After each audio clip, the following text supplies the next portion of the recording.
Alors, reprenons le circuit économique et le mouvement de circulation du revenu. Les entreprises distribuent en échange de capital et de travail des salaires et des profits sur le marché des facteurs. Les ménages reçoivent ces salaires et ces profits, ça constitue leur revenu, ça constitue le revenu national.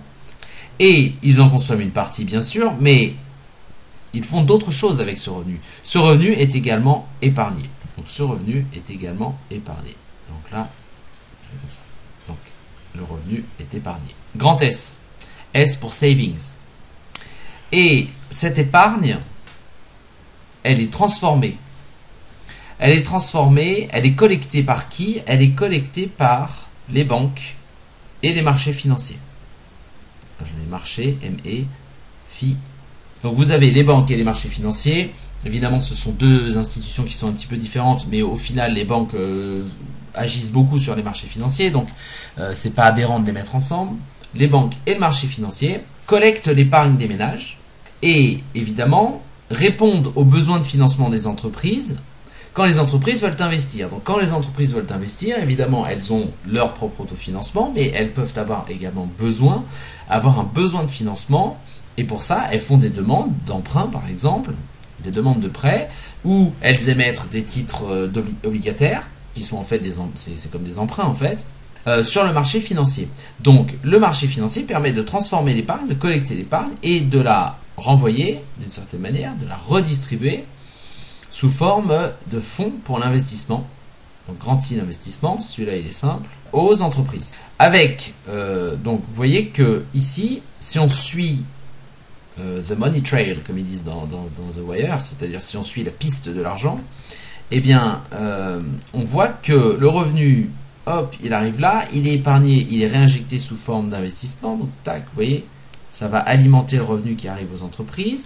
Et ici, la consommation des ménages arrive aux entreprises sous forme d'un revenu. Vous voyez, hop, ça vient s'ajouter ici en vert. Et le revenu continue son circuit. Et évidemment, les entreprises qui ont fait des demandes de fonds pour l'investissement, eh bien, qu'est-ce qu'elles en font? Eh bien, les entreprises achètent avec ces fonds des biens d'investissement. Alors, qu'est-ce que c'est que les biens d'investissement? C'est, par exemple, vous êtes une entreprise et vous avez besoin d'une machine-outil pour fabriquer plus tard. Vous achetez donc des machines-outils. Mais ces machines-outils, vous les achetez à qui? Vous les achetez à une autre entreprise qui s'est spécialisée dans le secteur des machines-outils. Donc, vous avez des entreprises qui fabriquent des biens à destination des ménages, des biens de consommation. Mais vous avez d'autres entreprises qui fabriquent également des biens à destination de l'investissement des entreprises. Donc on va mettre une flèche à double sens ici. On va mettre une flèche à double sens. Les entreprises, regardez, fabriquent pour elles-mêmes, sur le marché des biens et services, des biens pour elles-mêmes. Donc vous voyez, le sens de la flèche, il est double de la flèche rouge.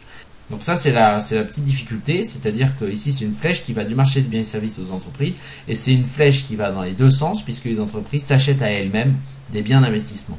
Comment elles font pour s'acheter à elles-mêmes des biens d'investissement? Elles demandent en partie des fonds sur le marché financier. Très bien. Ensuite, qu'est-ce qui nous manque? Donc le revenu jusqu'à présent, il a été consommé, une partie a été épargnée. Ce n'est pas tout. Les ménages doivent également payer des impôts. Et il nous manque donc un troisième secteur ici, institutionnel. Il nous manque une troisième grande catégorie, si vous préférez, qui est l'État. Donc les ménages payent des impôts, grand T.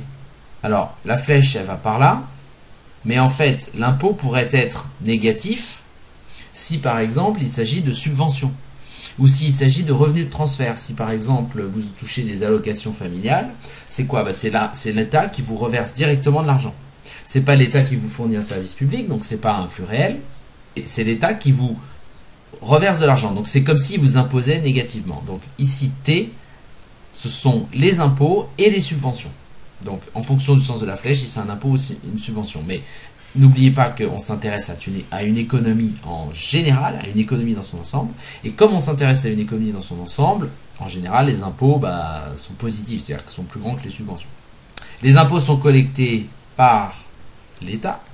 N'oubliez pas qu'il y a une majuscule, il y a un accent à E majuscule. Donc, les ménages paient les impôts.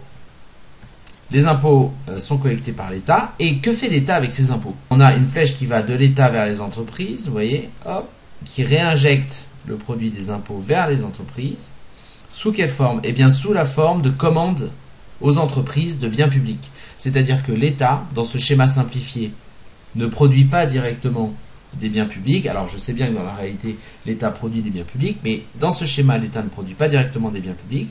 L'État commande aux entreprises. Par exemple, quand l'État veut construire un hôpital, il commande à une entreprise privée de construction d'hôpitaux ou de construction de ponts, etc., de bâtiments, quoi, un ouvrage public. Donc l'État collecte donc ces impôts et les transforme en commandes publiques, en dépenses publiques, G. Et évidemment, que font les entreprises? Eh bien, les entreprises produisent avec ces ressources, produisent pour répondre aux commandes de l'État des biens publics. Donc on a une flèche rouge, puisque c'est un flux réel, clac, des biens publics G.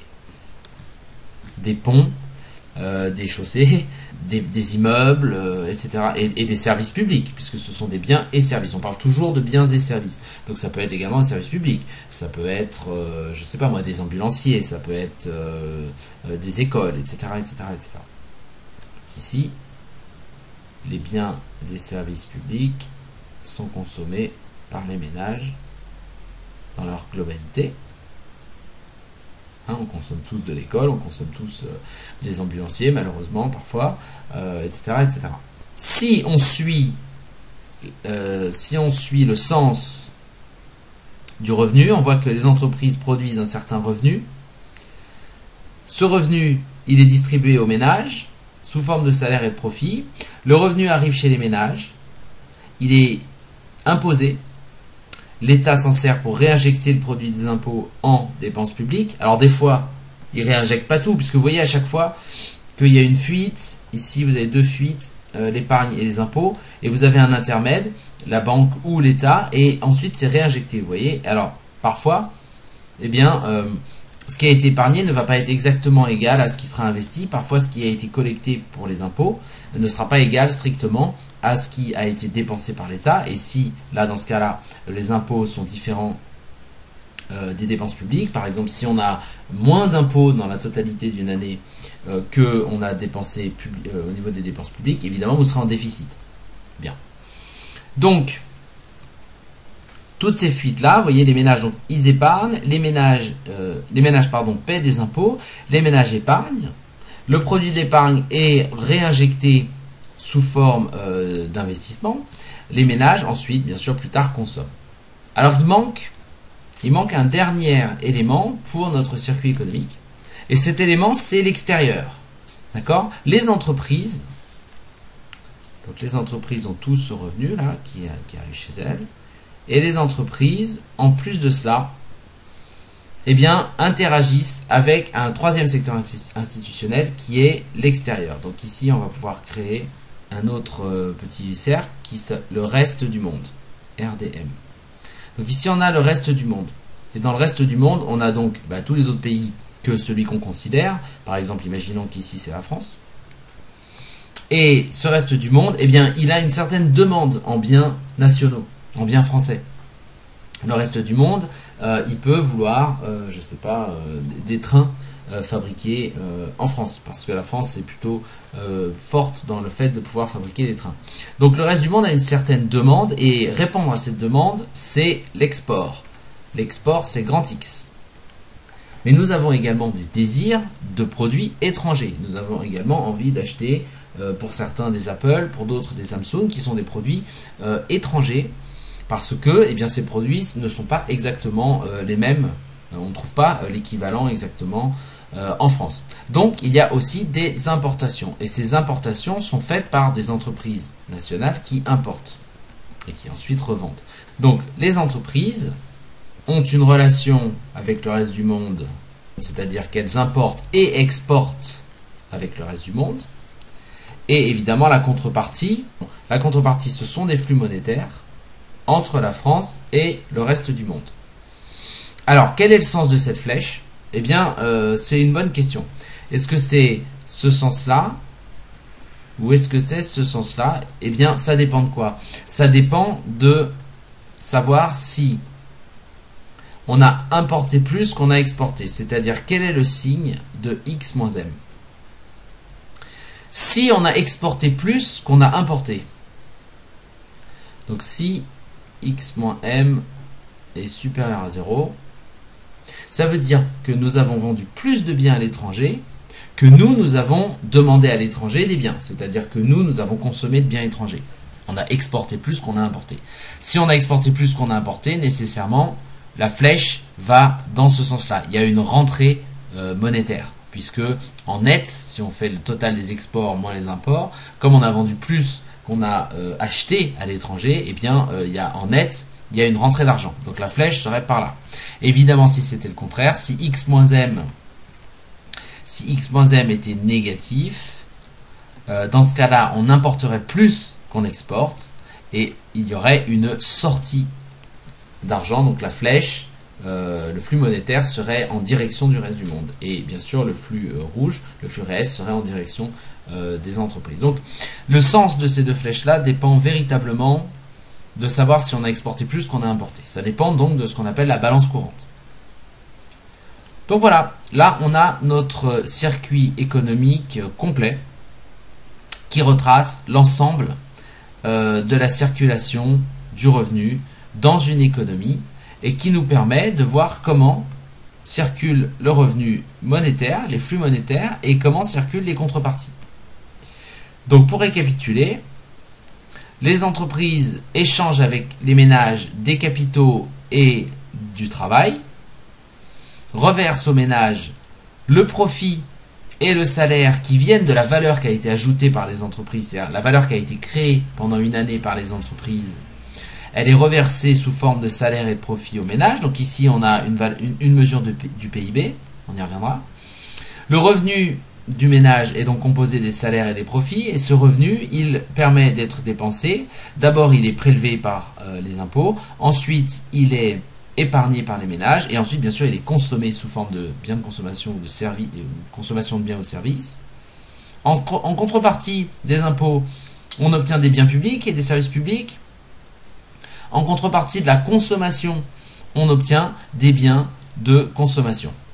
Ce qui est important de noter, c'est que ces fuites, ici, il y a 3 fuites au circuit, si vous regardez bien. Alors, si on prend un circuit de base composé des ménages et des entreprises, il y a 3 fuites au circuit. Il y a la première fuite qui est l'impôt, la deuxième fuite, l'épargne, et plus tard, vous voyez, donc ces 2 fuites sont réinjectées sous forme d'investissement et de biens publics, de commandes publiques. Et ensuite, vous voyez, donc tout ça, ça rentre dans l'entreprise.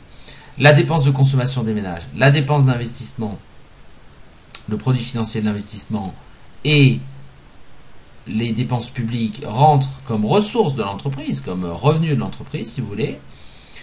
Et il y a une troisième fuite, en fait, avant que le revenu et la création de valeur soient distribués sous forme de salaire de profit. Il y a une troisième fuite qui est ici, le lien avec le reste du monde. Si on était importateur net, c'est-à-dire si on importait plus qu'on exportait, les entreprises, eh bien, vous voyez, il y aurait une fuite, hop, il y aurait une partie de l'argent qui partirait pour rembourser ce qu'on a, pour payer ce qu'on a importé.